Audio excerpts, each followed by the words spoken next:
All right, guys, I don't even know if you can hear me with all this wind blowing, but I'm gonna try to start working on the gable end today. And it's super windy. It's pretty chilly out. We've got some more weather coming. It's supposed to be raining tomorrow, so I need to figure out something to do for tomorrow. But what I'm doing right now is I'm hitting just the high spots on this top log. No, I don't want to cut it flat. If you cut it flat and water gets underneath it, the only way for the water to get out is to soak into the log. So you don't want any more flat on here than you have to, especially with this building method. The odds of it getting wet's slim to none anyway, because it's such a large overhang. But anyway, I just do not want, plus if you look, turn this around, every 2 feet there's a piece of rebar. That would be a nightmare to try to get this thing cut flat and work around all the rebar. It's nothing structural. I just have to have this where I can set a board up here, get it pretty level, and have it anchored down where it can't go anywhere, and then we're good. The rest will start getting framed up. So that's where I'm at now. I'm just about finished knocking all the high spots off. A few more to go, and then I'm gonna set a 2x6 up here and see where we're at. To give you an idea of what I'm doing, I ran me a string line all the way down the center of this top log. I laid my 2x6 up here, and making sure that I'm keeping it fairly level, I just center the 2x6 up with the string, and that way I'll just pull me a plumb bob from up here. When I set my board that goes up to the top, I'll just run a plumb bob off the center, and after that it's just cutting the studs to length and getting them attached. But slow going, the wind is really whipping, and I don't want to get blown off the scaffolding, so I'm just kind of taking it slow. But I'm getting there little by little.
tricky to do this without falling off.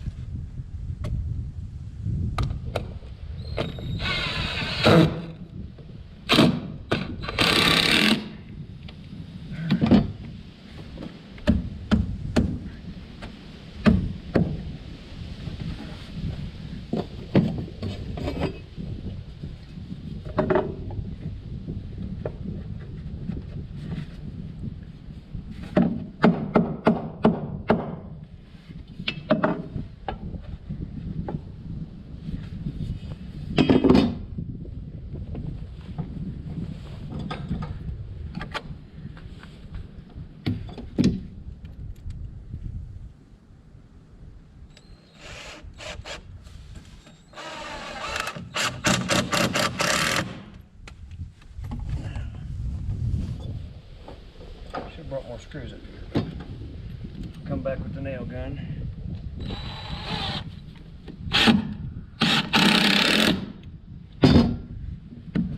Okay, first one is in place. I need to start laying out my layout lines down there, and then I can just start cutting, I hope.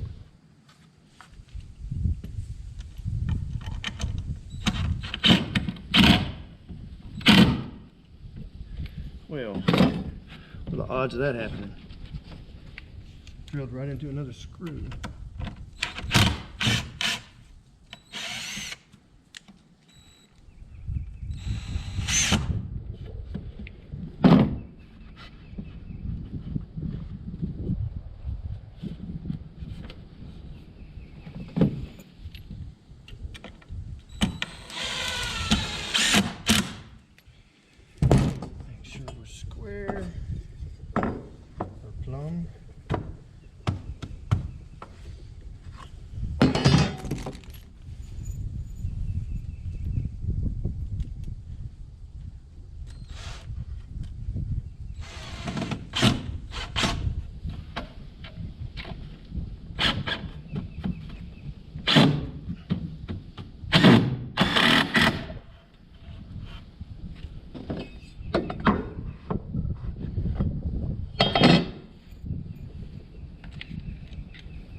Well, 2 down, a whole bunch to go.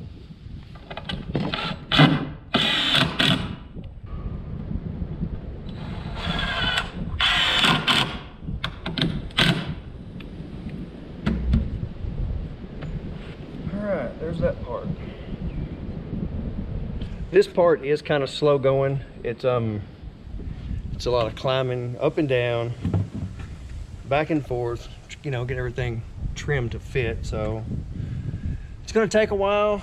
I still don't know how I'm going to do this over here in the center because it's just so tall and there's nothing to support any of this stuff, and I'm not a big fan of heights anyway, especially sketchy height. So I may rent me a man lift, and that may help, or just get some help out here. I may hire someone to come help me to hurry up and get it knocked out. I don't know. But there we go, got a good start on it. I got my angles figured out, got my scaffolding, you know, it's tied off so it's fairly snug, it's not too shaky. So I'm gonna go take care of some animals right quick and call it a day. Well, I'd intended on showing y'all a bunch of baby chicks today, but I was going out the driveway yesterday, or day before yesterday, and I saw my neighbor, the one that wanted the babies, and told her that her eggs were hatching. We had chicks. They showed up here yesterday. She wanted her babies. She had already set up a brooder, had everything ready to go. She just needed to put babies in it. So there went all the first batch of babies. But we've still got these other 2 in here in the maternity ward. They're in there sitting. So hopefully it shouldn't be but another week or so, and we'll have the next batch. And I think I'm going to save all my colored eggs, the green ones and the blue ones, and I think I'm going to put those in an incubator. I have a lot of people they're wanting colored eggs, or chickens that lay colored eggs, I get a ton of them. So I think that's what I'm gonna do is I'm just gonna incubate a bunch of them. It's easier than having to mess with all these broody hens. I'll just keep them run out of here. So we'll try that, see what happens. I'll have a bunch of chicks to give away. Then there's Lucille hanging out in here.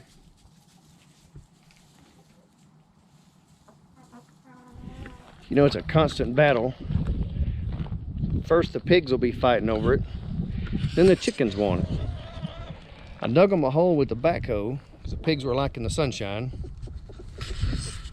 I dug them this hole, threw some hay in it, and the pigs come over here and fight over it because the hole's not quite big enough for both of them. And then the chickens will come out here and run them out, take a dust bath.